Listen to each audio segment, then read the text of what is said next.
Okay.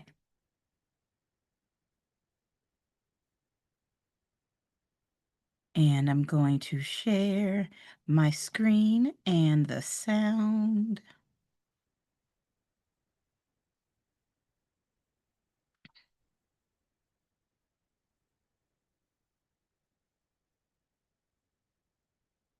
And I think we are good now. Oop. No, there's got to be an easier way, and one day I will figure it out. Okay, I am muted, and I can see you all, and I will be able to see the chat. Boom. All right. I know this year is going by so fast. I'm like, wasn't it just the beginning of October? Wasn't it just September? I don't know. I don't know, but time is flying by and we have licenses to get. You all are getting your first licenses. I'm going to get my Michigan license, so I am studying as well. And we're just going to keep going. So we know in the last couple of weeks, I used some questions that a student had downloaded to me and had been like, hey, let's go over these questions. And it was fun. So this weekend, just searched the internet and I found this old PDF. I mean, this thing is old and crooked. They are not my questions, but I figured, why not? Why not try them? Because they're free. And if they're free, even if we get one or two good questions, we like that. So off we go to the races. Why do we say that anyway? Anyway, let's not focus on my ADHD questions. Let's just roll. If, upon receipt of an offer to purchase under certain terms, the seller makes a counter offer, the prospective purchaser is A, bound by his original offer, B, bound to accept the counteroffer, C, bound by the agent's decision, or D, relieved of his original offer. Anybody got a clue? Okay, Amy says D. All right, I like that. Amy says D. Any other guesses here? I like D. I like D because what we're saying is, hey, there's a counteroffer, and this counteroffer we know is a permanent rejection of our original offer. So yes, that makes our answer D, relieved of his original offer. And you know what? Just looking at these questions, I like how they are worded different than anything else we've seen. I like this. Yeah. We'll see. I mean, it's only question one, so how bad could it be? But we'll find out, I guess. I guess we will find out. I don't know. All right, let's go on to the next one. A broker who makes profitable investments with earnest money deposits. A broker who makes profitable investments with earning money deposits. A must share 50% of the profits with the owners of the money he used. B has done something illegal. C may keep all of the profits. Or D must turn over the profits to the state's licensing authorities. Okay, Amy, you said B. You said that does not sound like something you should be doing. So we're taking makes profitable investments. You're telling me this broker got an earnest money check and was like, ooh, I think I'm going to invest in some stock, some Apple stock. Yeah, it is shady. It sounds shady because it is shady and not the good, like Slim Shady, Eminem. This is shady. Yeah, you've done something illegal. And we know when you all are studying for your individual tests for your state, you're going to want to know like an important number to study is how many days, like when do earnest monies and trust monies have to be in an account? And what can you do with monies as a salesperson? Or if you're in North Carolina, provisional broker. So, can you hold on to it? Do you have to give it to your broker immediately? Do they have to deposit it within a certain amount of days? Those are the kind of questions on an individual state level that you want to be prepared for. All right, let's go to the next one. Mhm. Okay, again, I just found it. I have no, I can't help with the quality here, guys. All right. A real estate broker must comply with A, agency law, B, her state's real estate licensing law, C, both A and B, and D, neither A or nor B. Well, we know it's not D. I'm gonna need you to comply with, yeah, at least your state real estate licensing law, right? Trish, you can't see the question? Uh-oh, what happened? Amy, can you see the question?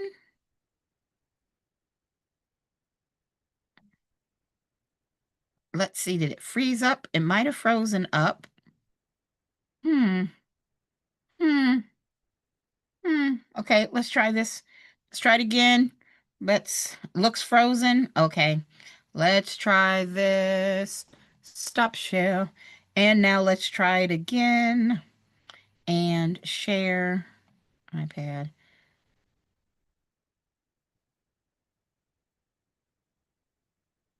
All right, there we go. Now you can see the question. Who knows what that was?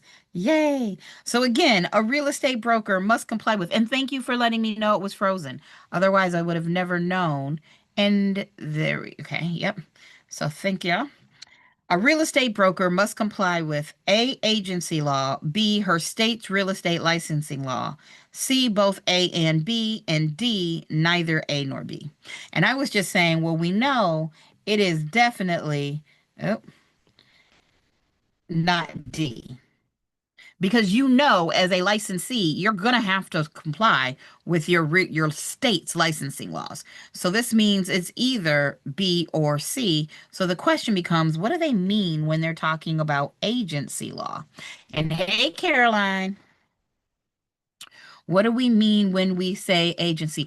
Grace, I just saw this. You passed your state exam. All the people in Zoom can't see it, but Grace just put in the chat that she passed her state exam. And you know what that means? You get a Good job, good job. good Good job, good job, job. good job. G-double-O-D-J-O-B. Good G-double-O-D-J-O-B. Good job, good job, job. good job.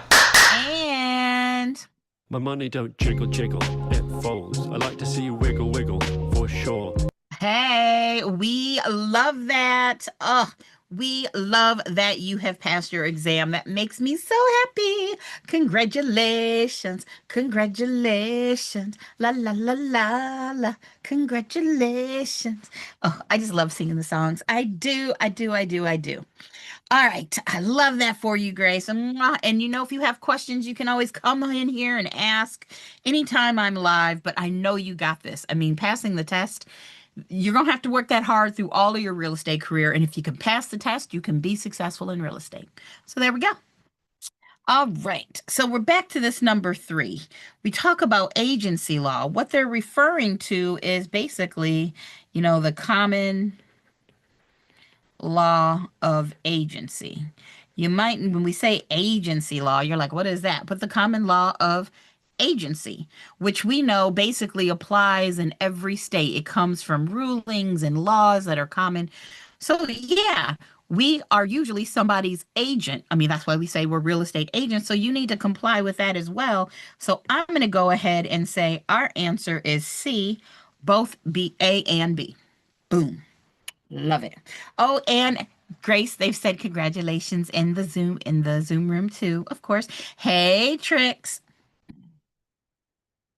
All right. This even the font looks old on this. Just the way the what do you call this? Photocopy is done. It just looks old. Who knows? Smith makes an offer on Jones' property and states that the offer will remain open for 3 days. The day after Smith makes the offer, he decides to withdraw it since Jones has neither rejected nor accepted it. So Smith makes an offer on Jones' property and says, I'll keep it open for 3 days. The buyer says, this offer is open for 3 days. The day after Smith makes the offer, he decides, no, actually, I don't want to buy your house since Jones has neither rejected nor accepted it. It's okay, Nino. It's okay. We just started like what, 10 minutes ago? You're good. So it's an offer. We don't have a contract. So is our answer A, Smith cannot do this? B, Smith can do this only if Jones was planning to reject the offer anyway. C, Smith must give Jones at least half the remaining time to make a decision. Or D, Smith may withdraw the offer. Anybody got a clue? All right, we got D's, we got D's. A lot of y'all in the Zoom room are saying D. I like D. I like D as an answer. Why? Because we know in order to get under contract, we need an offer and we need acceptance. And that acceptance, I like to think of as signatures. And then you need that, notification of acceptance. You got to tell or deliver. It's kind of thick there. You got to tell or deliver to somebody, hey, I signed your offer. So you're not under contract until you have both. Right. Hannah, you'll have to email me because the link, she asked for the link to the Zoom room, but I can't put links in YouTube.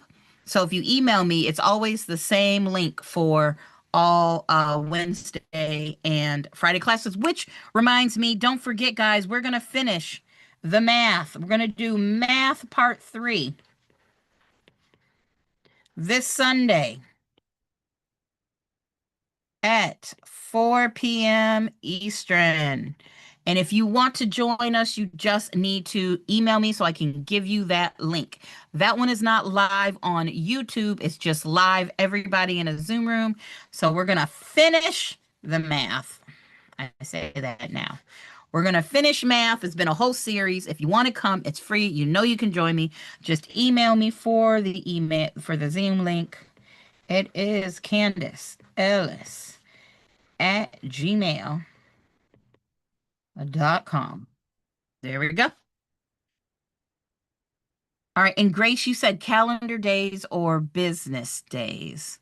Calendar days or business days. I'm not sure, calendar days or business days. Well, in this case, it doesn't matter. If you're referring to question number 4, Grace, it doesn't matter. Because in this instance, we had an offer, but we don't have a contract until we have the signatures and you get notified, hey, I signed it. You get a copy of that back, whichever it may be in your state. So because it is just an offer, you are always free to withdraw it. Smith can withdraw that offer anytime prior to notification of acceptance until they get that signed contract back, until they know like you're just not under contract. And that's how that works. So it doesn't matter if it's business days or calendar days in this instance. For some questions like about TRID, or if you're talking about depositing checks or, any kind of dates, sometimes those days will matter. But in this instance, it's not. And you said so hey, it is 4 p.m. Like that's 1 p.m. Pacific time. Yes. Yes. And it is the same link as last Sunday, but email me if you need that link again. So hopefully, Grace, that makes sense. Why I'm saying the calendar days and the business days, it doesn't matter. All right, let's roll on to number 5. Change colors since that blue was so thick. In order to sell a property belonging to a trust for which she is a trustee, the trustee must have. So if you want to sell a property that is belonging to a trust and you are the trustee, do you have to have a broker's license, a salesperson's license, a trust store's license, or none of the above? Now, anybody got a guess?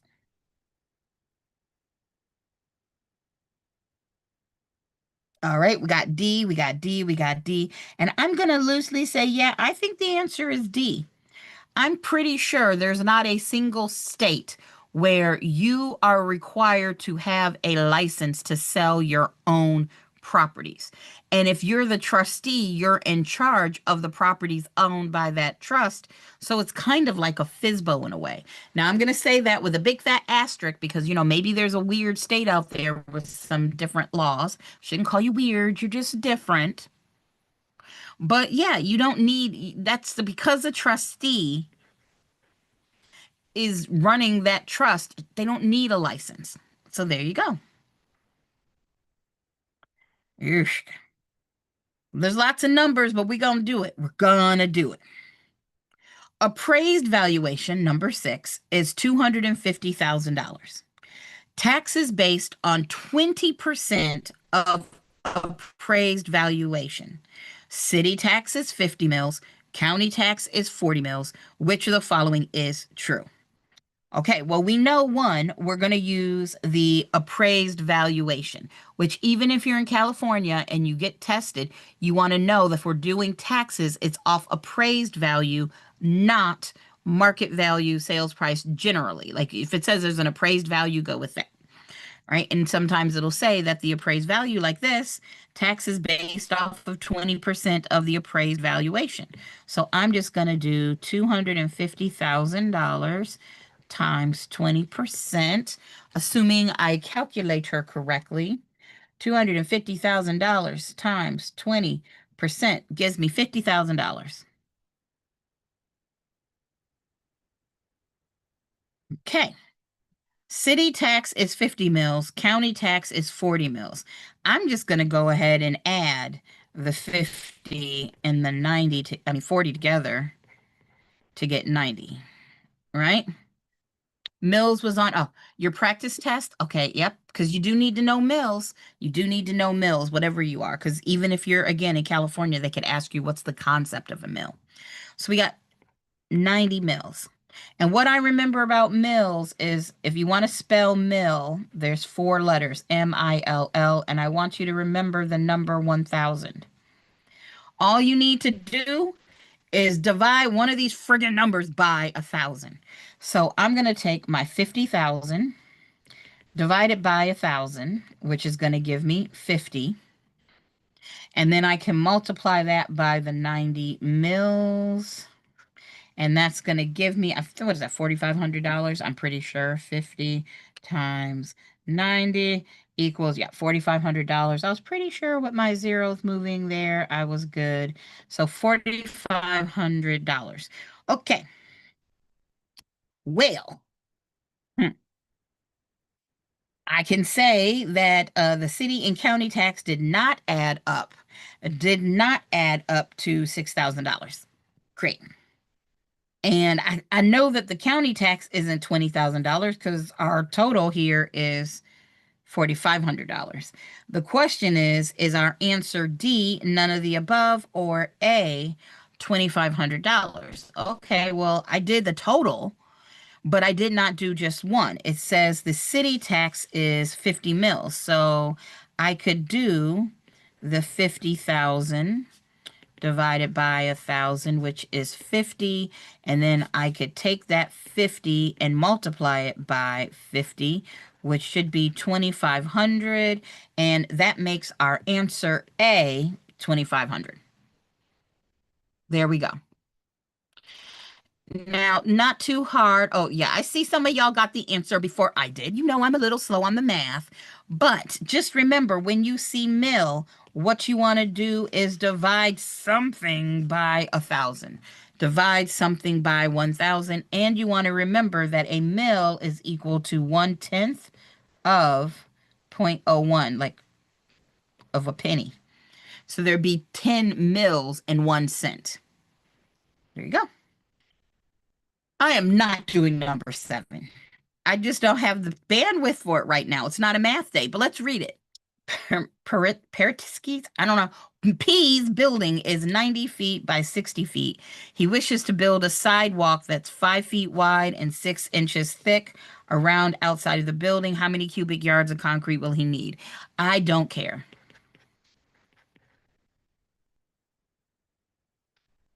It's terrible for me to say.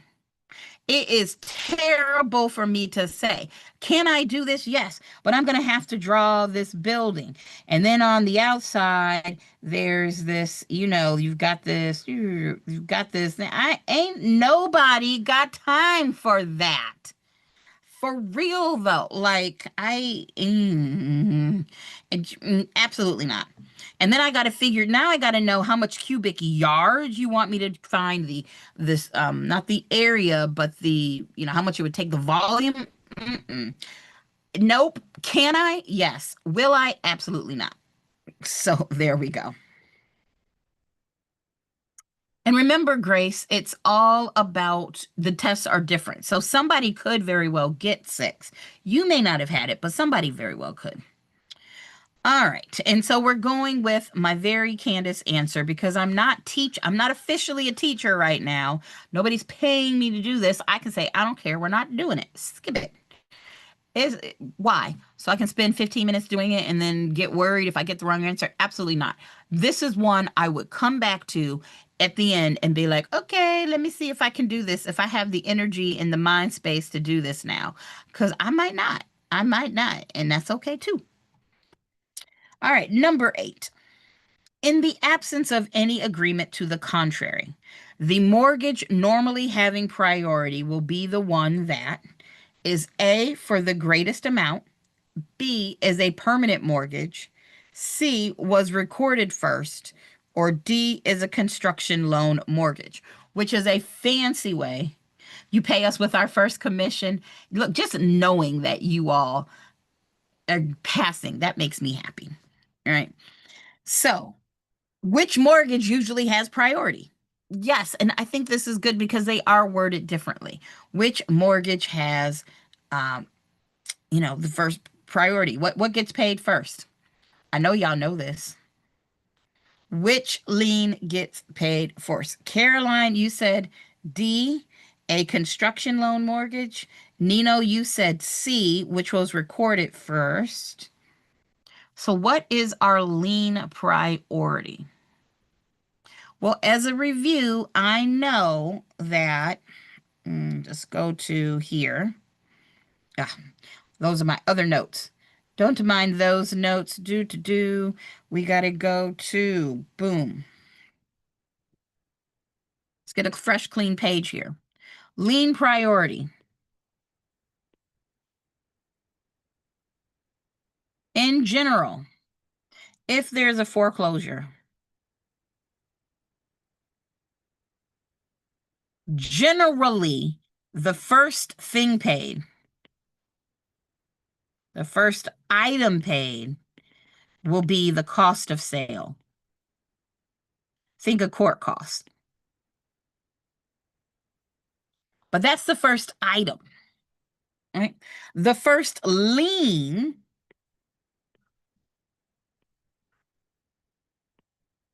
will be our real property taxes. Our real property taxes first. And then it's going to go second and everything after the order it is recorded. Now, are there special cases and things like that? Yeah. Okay. But in general, we're going to pay the cost of sale. Like the courts, just like court fees when you get a ticket, you have to pay the cost of sale.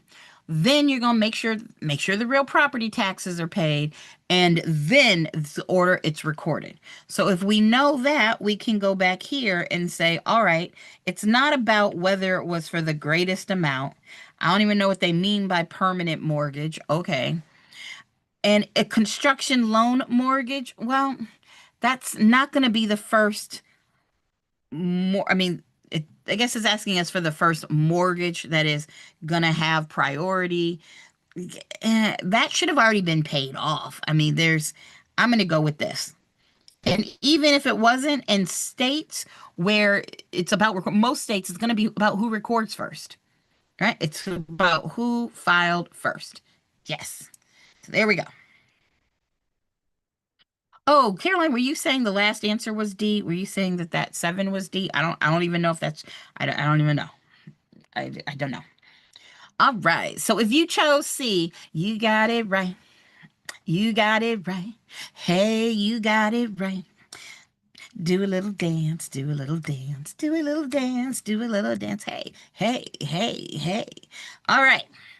A development in which a person owns her dwelling unit and in common with the other owners in the same property project also own the common property is what? So you've got a development and where you own your own dwelling unit and in common, so that sounds like tenants in common. You own the common areas. Is that A? Oh, thank you, Grace. Leased fee, a condominium, a homestead, or none of these? All right. Trisha says B. Hannah says B. Caroline says B. Maria, y'all are like the answer is B, Candace. Yeah. These are one of those questions. It's probably a lot easier. You live in a condo, so you have first-hand experience. And you know you have the common property, so everybody's tenants in common. And then you're probably going to have your limited common areas. We talked about that the other day. All right. Limited common areas like parking, the swimming pool, all that. Well, I should say that those are common areas. If I want to talk about limited common areas, that would be like your parking spot. Sometimes in condos, you will have like your storage unit. So, yep, we all know. There we go. Number 10. Which of the following is true? So that means we're going to have 3 false and 1 true. Which of the following is true? A condominium owner need not pay condominium fees that he feels are too high. Yeah, I can see you. Trish was like, yeah, absolutely not. I wish, you wish, but A is for absolutely not. I don't have a song for that. A is for that is absolutely not true. That is false. B, condominium units are attached housing units. I mean, attached housing units, I don't really like that one. I mean, when you say housing units, you must say, "Mm, I don't like that one. I don't like that one. I'm gonna leave it because I can't. Yeah. All right. C. Grace, you live in a condo too. Gotcha. C. Condominium is an ownership form, not an architectural style. Now that I like. That I like. I like that for lots of reasons. Why? Because it is a form of ownership, you know? When I teach condos, it's in joint owner. It's like talking about co-ownership. All right. Grace, you need to sell your condo. I'm just saying, you are now a licensee. You can do that. So guys, just remember, if you have housing that looks like this, these are houses, just in case my artwork has confused you. This would be a townhome style architecture. We don't know if it's townhomes or condos until you see who owns the land. Are we sharing the land? Do you own it individually? So yeah, condominium is about what do you own. There are condo styles. So when it looks more like what we would think of traditional rented apartments, then that would be a condo style condominium. And then if it looks like townhomes, it'd be a townhome styled condominium. So yeah, it is an architectural style. I like that one. And then D, condominiums cannot be rented. Well, that's not true because a condominium that's rented is like an apartment. So basically, although I wasn't feeling like B was like just absolutely not right, I know, I know that C is correct. Condominium is an ownership form. Okay, number 11. Good job. It's the main reason you got licensed. Hey, you know what, Grace? Sell your condo and keep that money. Absolutely. Condos are not for you. I guess if it was a townhome style condo, I would be okay, but it just depends on your neighbors. Like I live in older townhome style condos here when I moved to Michigan, and I can tell y'all, I've heard my neighbors like once, like barely that. So I have really thick walls and they're really well insulated. Condos, this townhome style condo is not bothering me. If this was more like an apartment and I could hear my neighbors, it probably would bother me. And I know some of my neighbors have dogs and I don't hear them. So it's great. All right, 11. The money for making FHA loans is provided by. The money for making FHA loans is provided by A, qualified lending institutions, B, the Department of Housing and Urban Development, which is a fancy way of saying HUD, C, the Federal Housing Administration, that's FHA, or D, the Federal Savings and Loan Insurance Corporation, the FSL. I see the Flislick. I don't know. Well, first of all, it's the insurance corporation. No. Do. So the question is, does the money for an FHA loan come from the bank, HUD, or FHA? You love Michigan? I forgot how much I love Michigan. I forgot how much I loved the smell of fall leaves and the leaves that have fallen. And unless you've lived in Michigan or Indiana or someplace like that, you don't know that smell. And I didn't even realize there was a smell until I was home this year. And I was like, that's the smell of fall, man. So I didn't realize I missed that smell. I will miss the smell of spring in the South, but it was a beautiful smell to smell. All right, you all already know. Okay, so let's see. On Zoom, I got A's, A's, A's, A's. On YouTube, I have C, C, C, C. So let's talk about it. We obviously need to break this down. We know that when it comes to loans,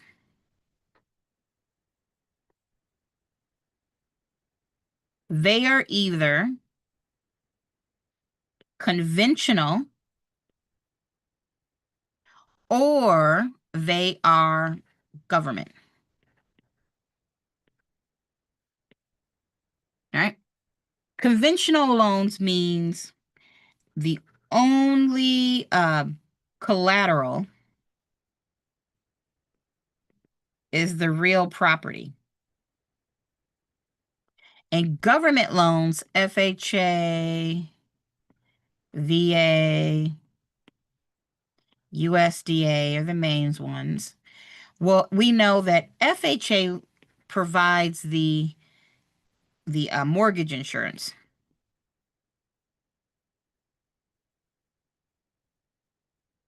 VA guarantees the loan.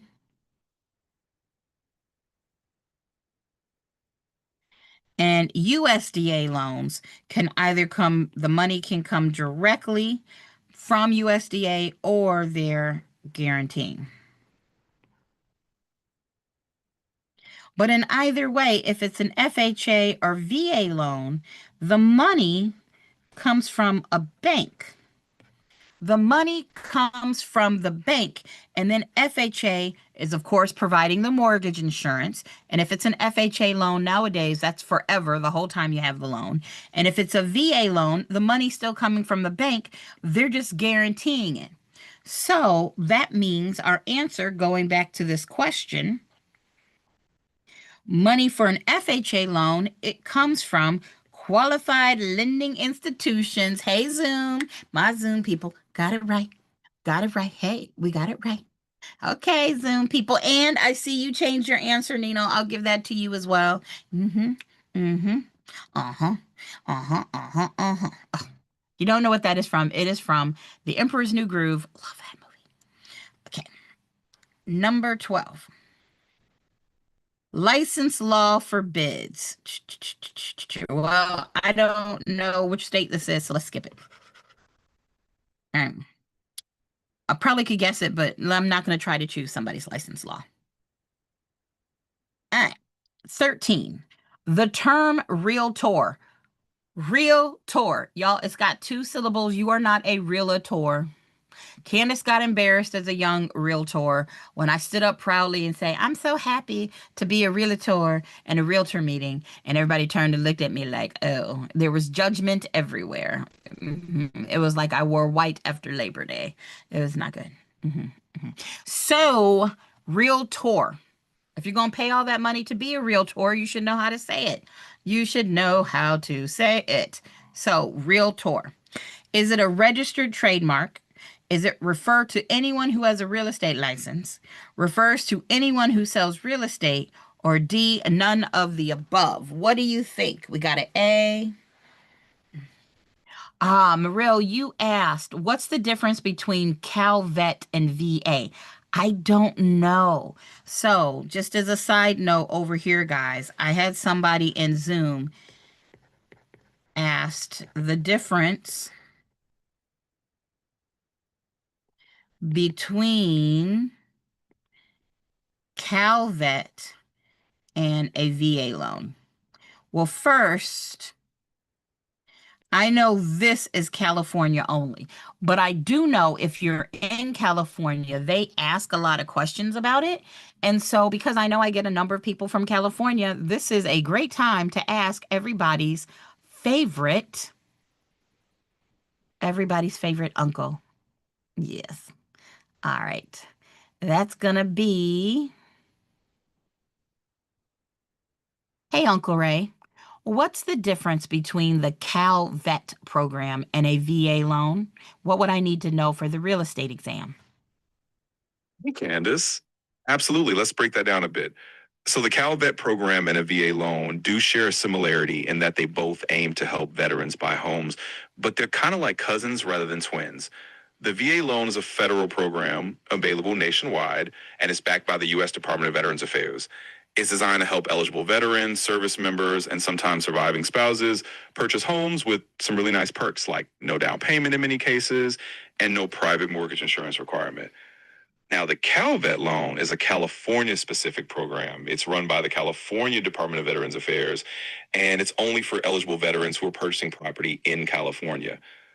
One of the unique things about CalVet loans is they often hold the property's legal title in the state's name and then sell it to the veteran on a contract of sale. That can sometimes mean better interest rates or more favorable terms if the veteran meets the criteria. For the exam, just remember VA loans are federal, can be used anywhere in the country, while CalVet loans are specific to California veterans. Both are great benefits, but they have their own eligibility rules and quirks. Let me know if you need any more details. All right. Hopefully that hears. Oh, Mariel, you couldn't hear? Oh, sorry. Okay, I'll repeat. I thought if I put it in there, you might be able to hear it. And so what he said is CalVet is California only, and VA loans are federal. Sorry if you all couldn't hear. California only and VA loans are federal. He said they are more like cousins than twins, so the program's a little different. And he said, and he said in the CalVet program, sometimes the CalVet program holds the title in the state's name. So I don't know the details. That's just what he said. Don't know. But there you go. All right, so 13. Y'all, I'm just going to go ahead and break it down for you. The answer, in fact, is A. It's a registered trademark. And once you go into real estate, if you're in residential or commercial real estate, you will probably, good likely, become a realtor. And just know, every time you use this word, it should be in caps, and you should have that little registered trademark sign. All right. Number 14. Complaints about housing discrimination. Boo to housing discrimination.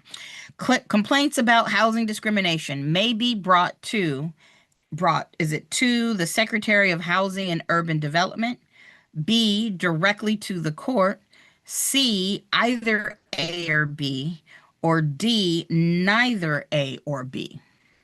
Well, I do know if you discriminate against me, then I can most definitely say, boom, I'm taking you to court.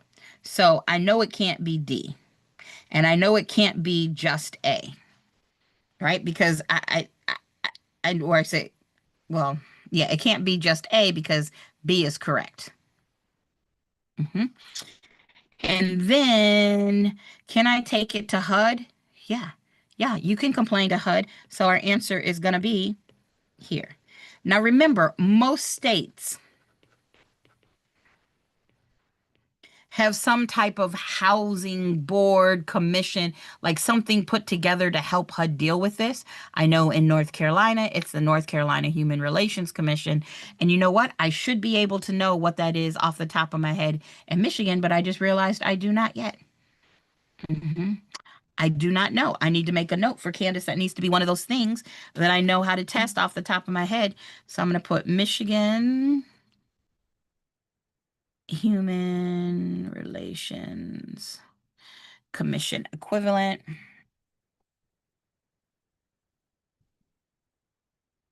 And I would encourage every single one of you figure out who it is in your state. I don't know what it is for any place besides North Carolina yet. I will know the answer to this question after tonight because I'm gonna look it up. All right. 15.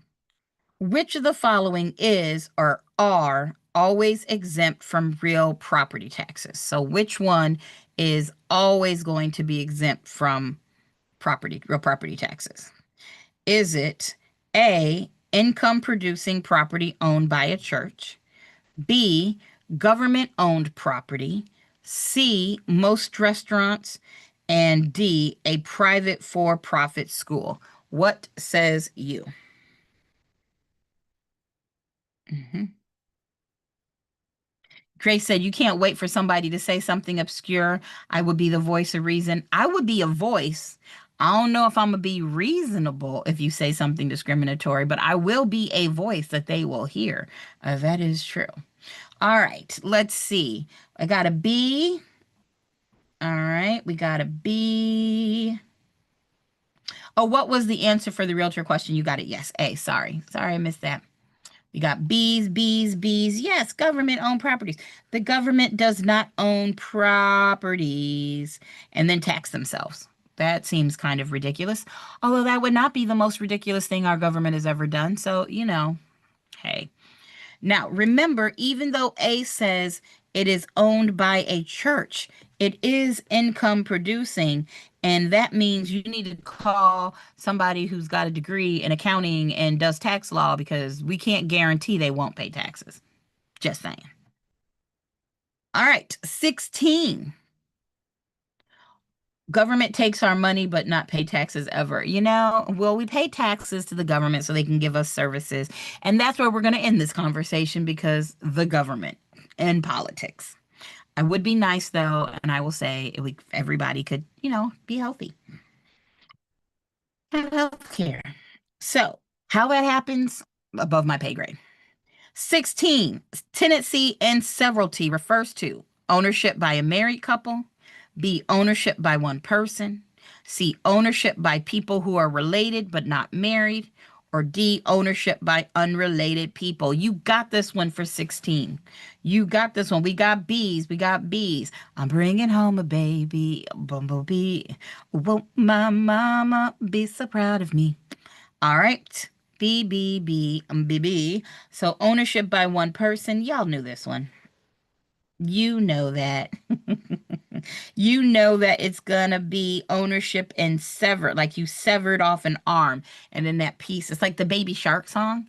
Y'all do know in the original Baby Shark song. Yes, I went there. I had ADHD. That there's a line that says, "Shark attacks, do do do do do do. Shark attack, do do do do do do. Lost an arm, do do do do do do. Lost an arm, do do do do do do. Pieces floating, do do do do do do. Pieces floating, do do do do do do." Anyway, that's how we sang it at camp. So think of, the arm got severed by the shark. It's sitting there floating. It's by itself.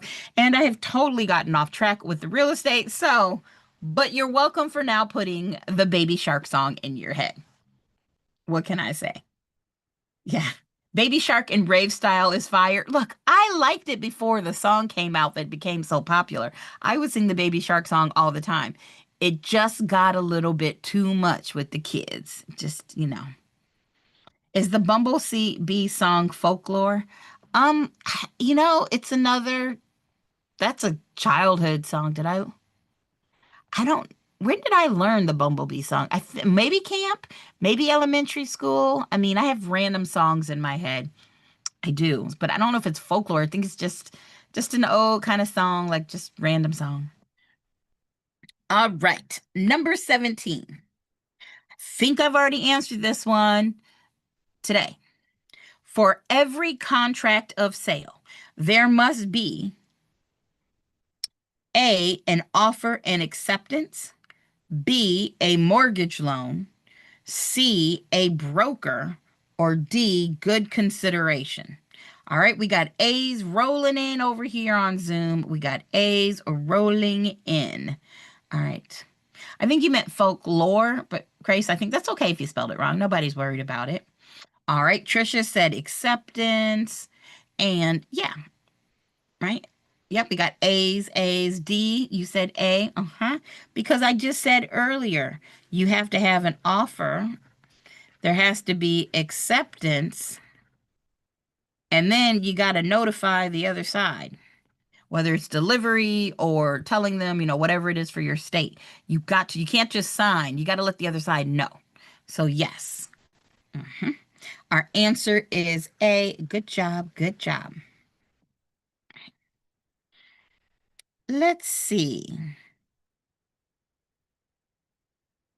Real estate brokers can lose their licenses for which of the following? Y'all don't work too hard to get a real estate license to lose it. Could you imagine? Could having to do this again? Take it as somebody who was already licensed in one state and getting another license. I did not enjoy going through that class again because I had to. Don't do it. Do not lose your license. Don't do it. Is it A, using monies received as commissions to pay office help? Well, no, that should be fine. I mean, you get commissions and then you pay what you need to. That's why you have a real estate brokerage. B, representing the buyer in a transaction. You can represent the buyer or the seller, or in states where you can practice dual agency, the buyer and the seller. C, refusing a listing. No. Nobody can force you to list their house. So that means D should be right. Should be something you can't do. Can you pay a commission to a non-licensed person? Absolutely not. I know that in every state, that's the whole point of having a license. If you want to get paid for doing real estate activities, you need to be licensed. So yes, our answer is D, paying a commission to a non-licensed person. Good job. You said you're already suffering that you have to make double hours for Vegas. I know. So much studying, but it's worth it. I can't imagine doing anything besides real estate. Maybe real estate law, which is basically real estate. I could also be a rich widowed widow. I could do that too. Or a princess, a queen, or a goddess. I feel like I could do any of those without a problem. Okay. A broker must keep all earnest money deposits in A, her office safe, B, her business checking account, C, an escrow or trust account, D, a savings account, or if she's like me, when I go places, E, my bra. Don't act like I'm the only one that does it, ladies. You know you have stuck some dollar bills in there when you went to the club or something. You know you have it safe. You know it's safe. But we know this is not the answer. But did you know my grandmother told me once back in the day, they used to sew little pockets into bras, and that was a place for you to have like change. That's what the penny loafers and like those are places. They'd have little hiding places that you could have like your money to make a phone call if you needed it or whatnot. I found that interesting. But yes, y'all knew the answer is C, an escrow or trust account, because that's telling the bank, it's telling the world, hey, Candace might own the account, but she doesn't own the money in the account. All right, 20. Oh, this is my sister. Hold on, y'all. Are you on your way? Wait. I'm still teaching, so let me call you right back before you go off. All right. Bye. She was about to go off. My sister is also somebody you got to tell them that they're on speakerphone. It's a family thing. I'm one of those. All right, socks work too, but yeah, there's something about foot sweat versus boob sweat. I don't know. I don't think any of them are great, but if you were to hand me money out of your bra, I'll be like, okay. You hand me money out of your sweaty sock, I might be like, I mean, depends on how big the bill is. I'm not taking a 5. 100, I'll get over this. I'll just hold it like this. So, my classes. You just never know where you're going to end up. We never know where we're going to end up in one of my classes. We just don't know. All right, let us keep going. Eminent domain is, I'm going to answer this question before I even answer it. I know it is part of Pete, right? It's one of our powers of government: police power, eminent domain, taxation, and a sheet. This is how you get the most from your questions, y'all. Yeah, there's an answer choice here, but what do you know? When you're doing these questions or going back and checking them, this is about eminent domain, but what do you know about police power? What do you know about taxation? What do you know about escheat? So is it the right of the government to take private property for public use? Yes, we know that's the answer, but let's just triple check and make sure the others are wrong. B, the extent to which state boundaries reach out to the sea. No, that's going to be a no-go for me. C, an ancient form of ownership not common today. No, makes me think of Atlantis since we were just in the sea. Under the sea. D, the right of the federal government to pass laws that supersede state law. Nope, none of those are right, making 20 our answer A. All right. You end up in real estate. You're right. I could keep it real. I will keep it real with you all. Okay. An 8-year-old building was worth $190,000 after depreciating at a rate of 3% per year. What is its original value? I'm going to not do this one, not because I don't think it would be on anybody's test, but I find that, and I know this is old, these are the kind of things they used to test on a lot. Some states you might still have some math like this, but probably not. But I could do it if somebody wants me to. I could do a meeting, I can do it another day. And the same with 22. We don't have that much time to be doing a math problem. We'll save these for later. Maybe on Sunday. If somebody reminds me on Sunday to come back to this, I'll totally do them on Sunday. 23. Bernard signs a listing that guarantees the listing broker a commission payment if the sale is effected by any licensed agent. Bernard signs a listing that guarantees the listing broker a commission payment if the sale is effected. So it comes about from any licensed agent. This is A, an open listing, B, an exclusive agency listing, C, an exclusive right to sell listing, or D, a net listing. What says you?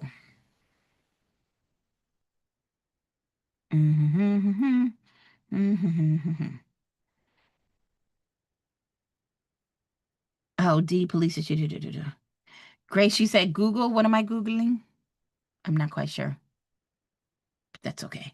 All right, Trisha, you said C, an exclusive right to sell. We got one C.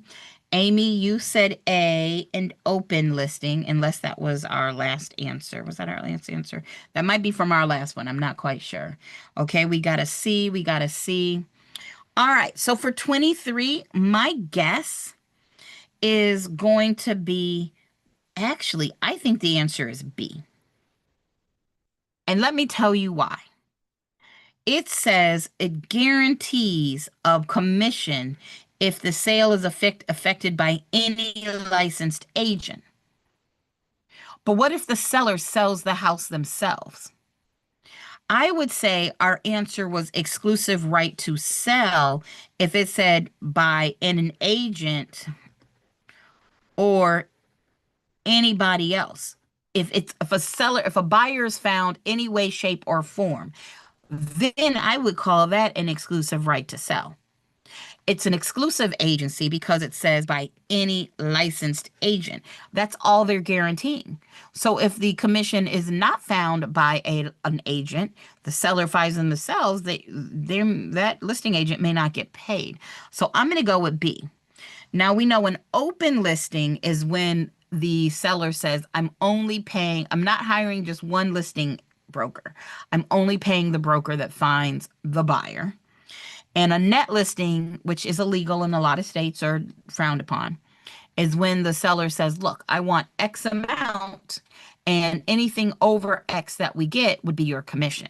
So it's not A, it's not D. You all said C, but I do believe our answer is B. So let me see. 23. Oh, I gotta move. 23 is in fact B. My logic is solid. And this is one of those nitpicky questions. And I really do think the only reason I got this right was because I see any licensed agent. I'm just used to those details. This is a mean question, but it is a great question for the test. Understanding the difference between exclusive and exclusive right to sell. And an exclusive right to sell, it doesn't matter who finds the buyer. That agent, that broker has earned their commission when a buyer is found. And in the exclusive agency, if the seller finds the buyer, then no commission is due. So that was a good one. All right, let's do one more. McCrae, sure, that's a name. McCrae negotiates with Ortez to list Ortez's property once McCrae, I'm assuming that's how we say it, is issued his real estate license. So McCrae negotiates with Ortez to list Ortez's property once McCrae is issued a real estate license. When the license is issued, Ortez signs a listing with McCrae. All right. So we're saying we talked about it, we negotiated it, but the license they signed a listing after they were licensed. So is A, the listing valid? B, the listing is invalid. C, the listing is valid only at the listing price, or D, McCrae can only collect half the normal commission. So the real question becomes, did he do something wrong by negotiating, to list once he got his real estate license? Oh, this one makes me kind of go back and forth.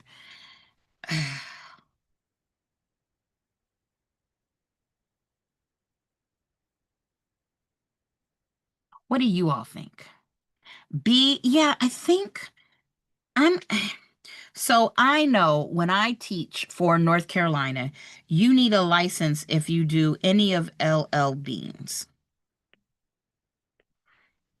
If you list, lease, buy, exchange, auction, negotiate, and sell, you need to be licensed. And this said he negotiated without a license, and then he signed the listing agreement. So I know it's not C.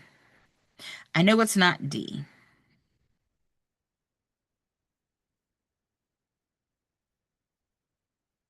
A or B, y'all. A or B. Is he licensed by the time of the listing? I'm not sure. Right? Like he signed once the license was issued, he signed, but I think it's this use of the word negotiate. Are they trying to test us on the fact that if you're going to be negotiating for people, even if you're not their agent, that would be like a facilitator or transaction broker. You need to be licensed. So I'm going to go, if I go really to the letter, I would say the answer is B. But if they said A, it would be because of the timing. I'm going to go with B. I'm going to go with B, but I'm not sure. B is for but. I know, right, Marilla? He says he signed the listing. I'm going to go with E. Oh, that's not E. Not a good question. I mean, I'm going to say it's not a good question because I don't know. I mean, if you signed the listing, and then it makes me think of, well, can you prove that you signed it? When you signed it and when you did. I mean, so I think because they use the word negotiate, they're trying to make sure we know you need a license in order to negotiate. But I don't like this question. It just leaves too much up in the air for me. So so let's see what they say the answer is. And then negotiate without a license, it's invalid, right? Right, Trisha? Like you can't negotiate if you're not licensed. So I'm feeling better. I'm glad you all feel that way too. I'm feeling like the answer is B. What number? 24. B. The answer is B. Hey, we got it right. We got it right. Hey, we got it right. Do a little dance, do a little dance. That was a hard one, y'all. All right, we will be back at this on Friday at 3 p.m. Eastern, which is 12 noon Pacific. And on Sunday, we will finish our math. Thank you so much for joining me, everybody. I love the fact that you do this with me. Grace, congratulations. Your money don't jiggle, jiggle. Candice, It folds. I have a question, please. Yeah, go ahead. Is this type of questions are like example of national or states? Well, this would be Like that's a hard one. this one questions that I we can did. tell you for North Carolina, this would probably be on the state side, but I don't think a question like this would be on our state exam because it's just not clear enough. Okay. It's just No, like not all clear enough. I was meaning all those questions that we did today. These Or are going to it's be like more like national questions. national. Okay, got These you. are going to Thank be you. more like national questions. So, all right. Well, guys, I will see you on Friday. I cannot believe it's the 15th. Don't do anything I would do. And if you do something I would do, just don't get caught. That's what I would add. No, I'm saying be good, people, and I will see.